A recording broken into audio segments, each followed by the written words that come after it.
Europe 1, bien fait pour vous. Mélanie Gomez, Julia Vignali. Eh bien, tout de suite, nous accueillons donc notre invitée pour ce dossier santé du jour. C'est Éléonore Vincent. Bonjour. Bonjour. Alors, vous êtes responsable développement chez Elenature, une nouvelle gamme de produits capillaires bio, naturels et véganes. Et on va prendre soin de nos cheveux en hiver avec vous aujourd'hui. Alors, justement, à cette époque de l'année, les feuilles des arbres tombent, mais nos cheveux aussi. On a l'impression, d'ailleurs, plus que d'habitude. Est-ce que c'est une vraie impression ? Et sinon, comment on l'explique ? Non, ce n'est pas du tout une impression. C'est ce qu'on appelle la chute de cheveux saisonnière. Et c'est un phénomène naturel que tout le monde connaît chaque année. D'accord. En moyenne, sachez qu'on perd entre 25 et 60 cheveux par jour. Et Moi, c'est plutôt 60, je crois. Ah oui, mais c'est vrai qu'en ce moment, j'en ai beaucoup. On le voit sur la brosse, quand on brosse les cheveux, il y en a plein qui restent. Et en fait, cette chute, elle est provoquée donc, après une saison, après l'été par exemple, suite à une exposition du soleil, parce que le soleil augmente la sécrétion des hormones et donc va stimuler donc la pousse du cheveu, la croissance, et elle va venir s'accélérer pendant les mois chauds, et comme vous l'avez dit, en automne, en hiver, il y a moins de soleil et donc du coup le cheveu tombe plus facilement. Alors c'est quoi justement l'impact de la saison hivernale sur le cheveu ? Est-ce que le climat peut vraiment avoir un impact direct ? De quel ordre par exemple ? Expliquez-nous. Alors, comme la nature, en fait, nos cheveux sont sensibles aux changements environnementaux. Le passage de l'été à l'hiver sont des périodes de changement radical du climat. Par exemple, donc, le taux d'ensoleillement est plus faible en hiver, les écarts de température intérieure et extérieure également, et le taux d'humidité change. Tous ces paramètres, chez la nature, c'est ce qu'on appelle le stress environnemental. D'accord. Donc c'est pour les cheveux comme pour la peau finalement. Voilà. C'est et pareil. Quand ces paramètres en fait sont modifiés, ça va avoir un impact sur le rythme, la vitesse du cycle de renouvellement du cheveu et de son état. Il se ralentit, c'est ça ? Oui, exactement. D'accord, ça pousse moins vite. Et du coup, notre cheveu en hiver, il est comment ? Il n'est pas plus sec, non ? Oui, il est plus sec. Et ça, c'est un constat qu'on peut faire du fait qu'en hiver, le temps, les températures sont plus froides, l'humidité est plus basse, et surtout qu'en été, est plus basse, et surtout l'air chaud et sec diffusé en fait en intérieur par nos radiateurs va favoriser l'évaporation présente naturellement dans le cheveu. Et donc l'aspect du cheveu en lui-même, je crois, en hiver, il est modifié. C'est bien ça ? Qu'est-ce qui lui arrive à notre cheveu alors ? Alors en fait, il va être beaucoup plus électrique de fait de ces températures froides. Moi je pensais que c'était à cause des gros pulls que j'enfile parfois. Après, ça participe. Non mais c'est vrai, ça participe et exactement. Ils vont être en manque de tonus, ils vont devenir plus secs, cassants. Ils vont vraiment être malmenés par les conditions climatiques. Donc c'est vraiment le moment en hiver de prendre soin de nos cheveux, de faire des petits soins, de les hydrater. Il faut vraiment en profiter pour les chouchouter. C'est vrai qu'on y pense en été surtout, mais en hiver on se dit ils vont hiberner comme nous, mais en fait non, c'est ça. Non, il faut vraiment les chouchouter au maximum en leur apportant des soins hydratants, nourrissants. Donc, pour leur apporter force et brillance. Donc, un premier conseil, moi, je préconise vraiment d'effectuer un après-shampoing après chaque shampoing. Ah oui ? Je le fais ni en hiver, ni en été, donc c'est pas bien. Non, ça va vraiment permettre de lisser et protéger la fibre capillaire et faciliter le démêlage pour limiter la casse. D'accord, donc on s'arrête pas au simple shampoing en fait. C'est pas suffisant en hiver. C'est pas suffisant, il faut vraiment passer par l'étape après-shampoing. Pour cheveux longs et cheveux courts, c'est pareil, parce que Nicolas Baudin qui a les cheveux longs, notre réalisateur, lui s'inquiète, mais c'est valable pour les garçons et les filles, pour tout le monde. Exactement. Les cheveux mi-longs comme Nicolas. Comme Nicolas, exactement. Non, c'est très important d'effectuer un après-shampoing. Et on peut également aussi, je préconise d'effectuer un soin, un masque, 1 à 2 fois par semaine, un masque hydratant qui va en fait être riche en agents humectants. C'est vrai qu'on a l'impression que le cheveu, c'est une matière morte, quoi. Enfin, pour moi, c'est au bout. Mais en fait, c'est vivant. C'est une matière morte. En fait, c'est vivant à la base au niveau du cuir chevelu. Mais en fait, le cheveu, une fois qu'il a poussé, une fois qu'il est pourri. Une fois qu'il est pourri, il faut quand même le soigner. Il y a quelque chose qui fait pas du bien aux cheveux pendant l'hiver. On le sait, c'est l'utilisation des sèche-cheveux, des appareils lissants. Et c'est vrai qu'en hiver, on a plutôt tendance à se sécher les cheveux pour pas avoir froid. Et donc ça, faut pas le faire. Faut arrêter de se sécher les cheveux. Non, justement, l'eau, c'est vraiment l'ennemi numéro 1 du cheveu.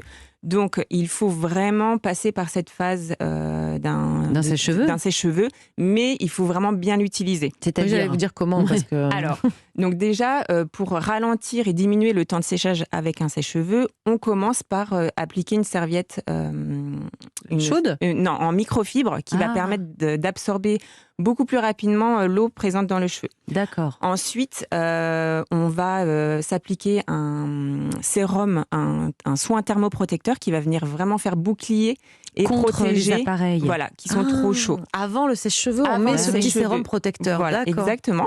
Et ensuite, donc, on utilise son sèche-cheveux, pas à pleine puissance ni trop fort, afin de ne pas fragiliser la fibre et d'éviter un dessèchement trop accéléré. Mais ça veut dire du qu'il cheveu. faut se sécher à froid?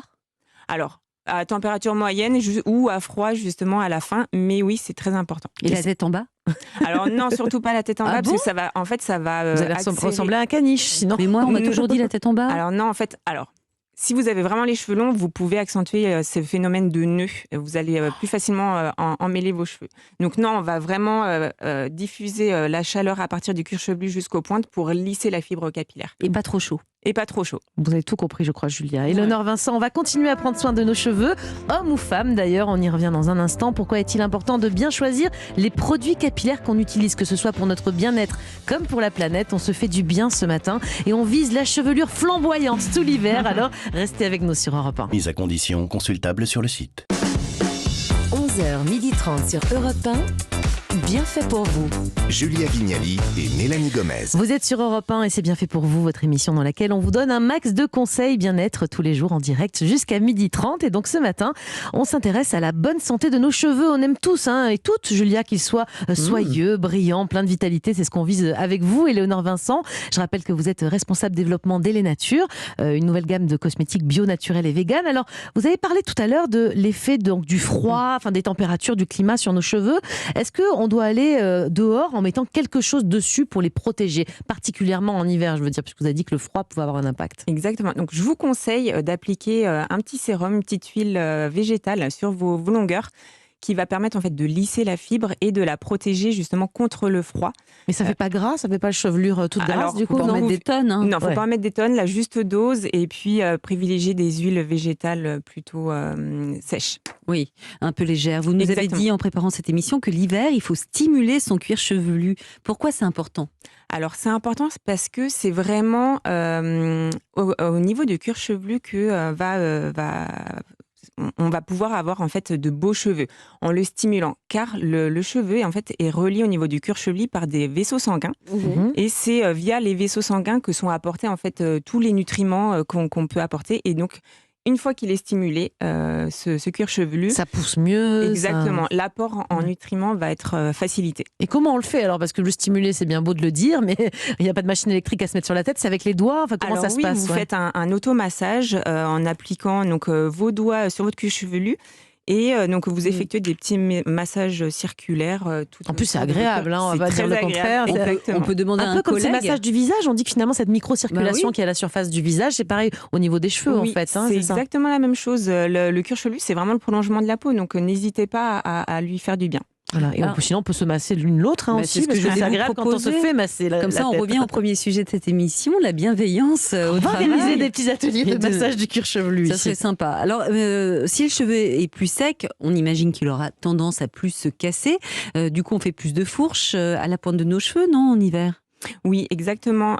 L'hiver, nos cheveux sont vraiment plus sujets au frottement, de par nos écharpes, nos cols. Donc c'est C'est vraiment... vrai qu'on n'y pense pas à tout ça. Oui. Mais ça- Mais oui, ça frotte, donc ça fait des fourches. Les fourches, vous savez, c'est les petits points blancs là qu'on voit apparaître. Mais c'est quoi une fourche physiologiquement sur un cheveu en C'est fait? donc un cheveu qui aura été trop affiné, qui sera vraiment en Il fin se de vie. dédouble, Il hein, se parfois, dédouble. c'est ça, au bout, hein. Exactement, Ouais. c'est les petits points blancs qu'on Et voit. dans ce cas-là, la solution, c'est quoi? C'est de couper, non? Alors, oui, quand la fourche est installée, il n'y a pas de solution miracle pour recolmater. On peut recolmater, mais de façon extérieure, nos fourches. Mais je vous conseille vraiment d'aller faire un petit tour chez le coiffeur Oui, donc pour en fait, se libérer de ces fourches. il faut pas laisser la fourche Non, s'installer. s'installer. Exactement. Et Il pour faut ça- vraiment la couper pour que le cheveu pousse de meilleure façon. Donc quand on dit aux enfants, mais si, va chez le coiffeur, et, coupe-toi les cheveux, ça poussera plus vite, Oui, c'est vrai. C'est exactement ça. Poussera en tout cas en meilleure forme, si j'ai bien compris. On peut aussi et surtout éviter, nous on aime bien la prévention dans cette émission, est-ce qu'on peut éviter d'avoir des fourches déjà?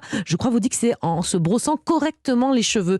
Moi j'aurais tendance à penser, je me brosse jamais les cheveux non plus, je fais pas grand chose avec mes cheveux, mais j'aurais tendance à penser qu'en brossant on va abîmer aussi, mais non en fait comment on se brosse bien les cheveux? En fait c'est vrai que le brossage est un peu délaissé, mais c'est hyper important. Vous les brossez vous Julia les cheveux? Évidemment que je les brosse mes cheveux, mais je les brosse mal. Je sais comment faut faire, mais je le fais pas. Racontez-nous. Alors comment fait-on, donc déjà le matin, on se brosse les cheveux pour lisser la fibre capillaire et apporter du volume et de la brillance. Et le soir, c'est hyper important aussi pour retirer tout l'excédent de pollution ou de poussière qu'on a pu accumuler tout au long de la journée. Mais racontez-nous comment on se brosse. Alors, on utilise une brosse à poil naturel. On va vraiment limiter. Moi, j'ai la brosse en plastique avec les bouts en plastique qui arrachent tout, je pense, sur son passage. Il faut vraiment limiter. On commence en fait par les pointes pour faciliter le démêlage et après, on remonte progressivement. On commence pour pas limiter par les racines. Non, sinon, en fait, on va vraiment venir tirer le cheveu et ça va accentuer la casse. Et vous saviez pas ça, Mélanie, hein? Moi, je les brosse pas, donc forcément, je pouvais pas le savoir, mais j'apprends plein de choses aujourd'hui. Effectivement. On a une question de Simon au 3921 qui nous dit: j'ai l'impression d'avoir beaucoup plus. Alors oui, peut-être vous allez pouvoir nous répondre quand même. J'ai l'impression d'avoir beaucoup plus de pellicules en hiver. Est-ce que ça peut être lié à la saison? Oui, c'est lié en fait aux températures basses. Comme je vous le disais, l'air est plus sec et le chauffage en fait avec la maison, etc., va venir irriter le cuir chevelu plus facilement. Et donc provoquer ces petites pellicules qui sont pas très jolies à voir. Non, c'est sûr. Apparemment, il y a 2 types de pellicules, c'est bien ça?